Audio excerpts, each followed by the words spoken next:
ചെയ്ത് വഷളാക്കാനും താല്പര്യമില്ല. എനിക്ക് പറയാനുള്ള ഞാൻ പറഞ്ഞു. തനിക്ക് എന്ത് റീസൺ വേണമെങ്കിലും വീട്ടിൽ പറയാം.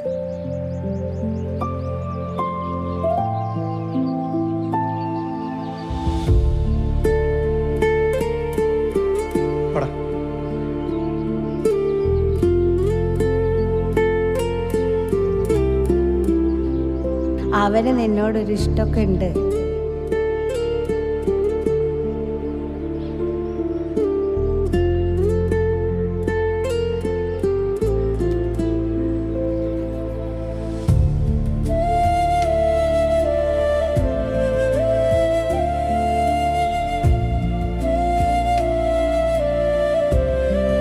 ഇല്ലേ നീ നോക്കിക്കോ, അവൻ എന്തേലും കാരണം ഉണ്ടാക്കി നിന്നെ കാണാൻ ഇവിടെ വരും.